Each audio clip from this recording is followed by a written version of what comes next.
O conselheiro afastado do Tribunal de Contas do Estado, Antônio Joaquim, protocolou um agravo de instrumento no Supremo Tribunal Federal contra a decisão do ministro Luiz Fux, que o afastou do cargo. No agravo, a defesa diz que a decisão é descabida e baseada apenas em delações. E é para falar sobre toda essa situação envolvendo o TCE de Mato Grosso que eu converso ao vivo agora, aqui no Jornal do Meio-Dia, com o conselheiro afastado Antônio Joaquim. Boa tarde, conselheiro. Conselheiro, o senhor entrou com esse agravo de instrumento no Supremo Tribunal Federal. Dias atrás, a imprensa já divulgou uma declaração na decisão do próprio ministro do Supremo Tribunal Federal, Luiz Fux, onde ele coloca na decisão de que se decidiu pelo afastamento porque a investigação da Polícia Federal teria demonstrado de que a cobrança de propina era uma prática constante, era uma prática rotineira no TCE. O senhor já teve essa informação da investigação? Não é bem isto, não. O que ele diz é que o Janot disse. O que tem aí é a palavra do delator. O que ele atribuiu foi a investigação. Mas não houve investigação ainda. Agora é que abriu o inquérito. Agora é que vai haver investigação. O que houve foi a palavra do Silval Barbosa, que delatou. E, veja bem, qualquer delação sem prova, e no meu caso, não haverá um fiapo de prova. Mas, neste momento, é suficiente por uma grande parte da mídia e até da sociedade criar juízo de valor e já culpar o acusado. Eu te dou um exemplo agora desse final de semana, um artigo do jornalista Onofre Ribeiro, que eu tenho o maior apreço, uma pessoa respeitada, sensata, espiritualizada, né? Muito prudente, mas ele no artigo ele julga todos nós, ele nos condena a todos. E o que é mais grave, ele diz que o tribunal foi liquidado, que é grave porque o tribunal não pode pagar essa conta. Agora a imagem do tribunal ela não ficou desgastada. Sim, mas isso é um equívoco das pessoas, porque as instituições são intocáveis.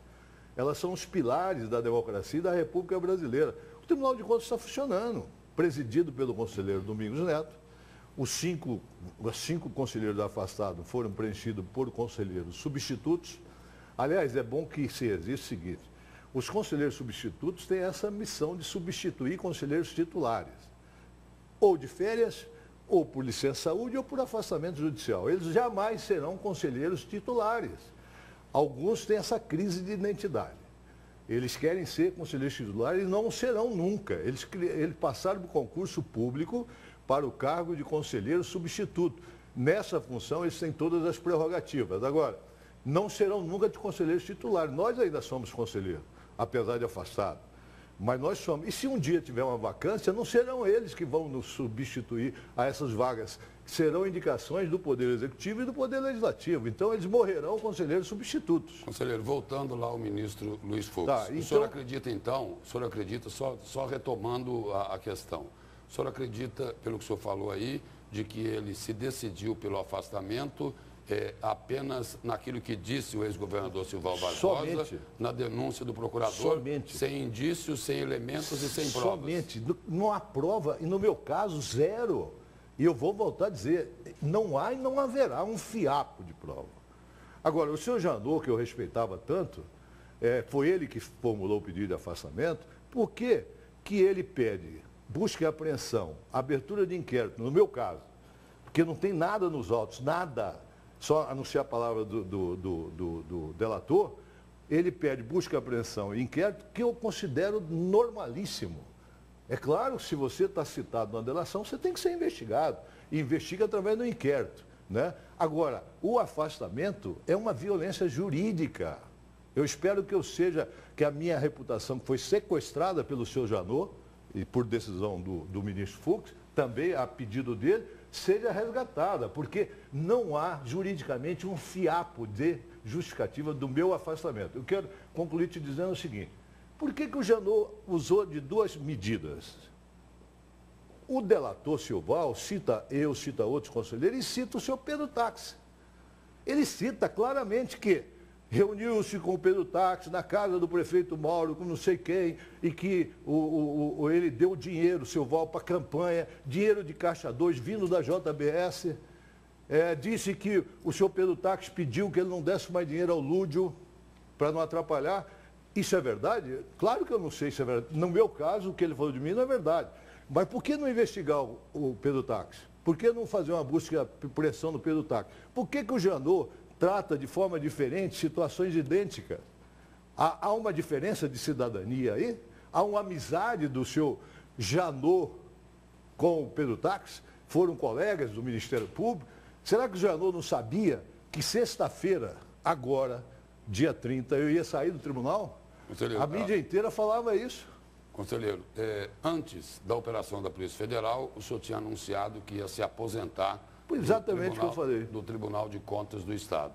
Depois da operação, com o afastamento, o senhor mudou de opinião. Não mudei. Iria se aposentar. Não mudei, não. Iria se aposentar e já tinha anunciado que iria voltar para a carreira política. Exato. Essa ideia foi sepultada. Não, você está dizendo. Não, estou perguntando. Não, pois é, mas eu não mudei, não. O que eu vou voltar a dizer, o senhor Janot sequestrou minha reputação quando me afastou, não quando abriu inquérito, investigação, busca e apreensão. Quando me afastou, ele sequestrou minha reputação. Eu preciso de reconquistar minha reputação para poder fazer. Eu estou decidido. No dia que eu voltar ao tribunal, assumir e se fazer justiça em relação ao meu afastamento, meu projeto de sair do tribunal para um retorno da atividade política partidária eleitoral está mantido. Eu não tenho medo dessa investigação. Nunca vai chegar. O Ministério Público não terá condições de me denunciar, porque não encontrará nenhum tipo de prova. Então, o que eu quero dizer é o seguinte, vou voltar. O Janot não sabia que eu ia sair sexta-feira agora do tribunal, ia aposentar, precisaria me afastar. Será que não sabia que também o meu projeto de sair do tribunal é para um projeto político? Será que isso incomoda alguém? Alguém pode se sentir desconfortável de eu sair do tribunal para ser candidato a alguma coisa?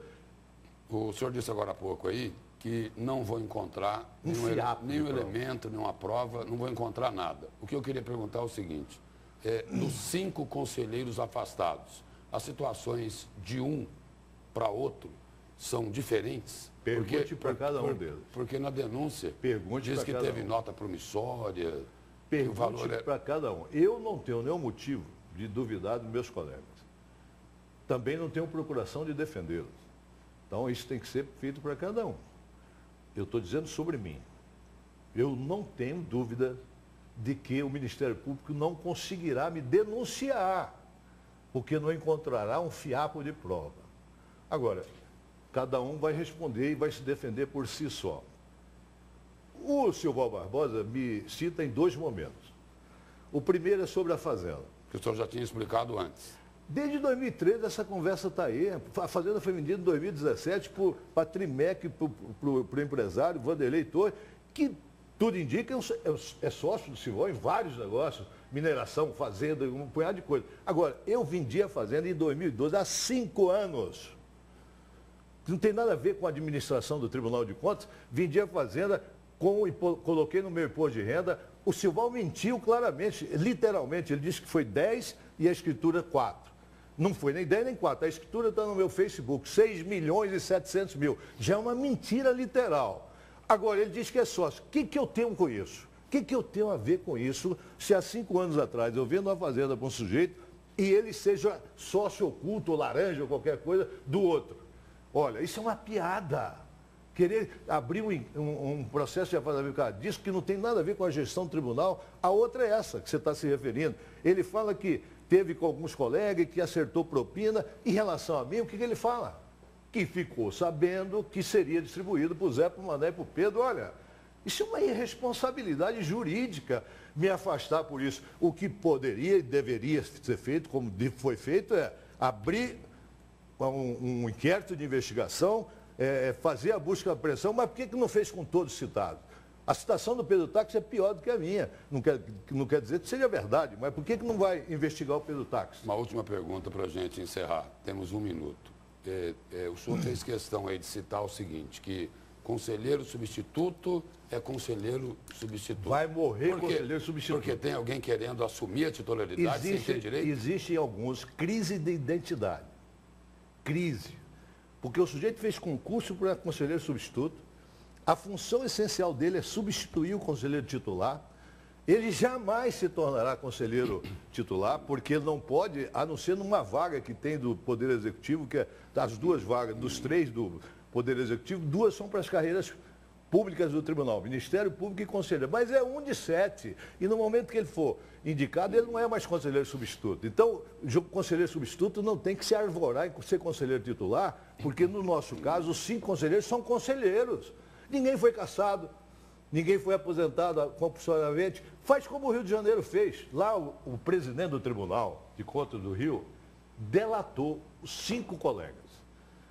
E eles foram afastados. Eu estou concluindo. Ficou uma moça conselheira, assumiu a presidência do Tribunal de Contas, convocou os conselheiros substitutos, lacrou os gabinetes dos conselheiros titulares, as equipes dos conselheiros foram ajudar os conselheiros substitutos e pronto. Essa é a Constituição. Eu espero que o presidente Domingos Neto esteja cumprindo a Constituição, que é esta. Conselheiro, obrigado pela presença e pelas informações aqui no Jornal do Meio-Dia. Muito obrigado.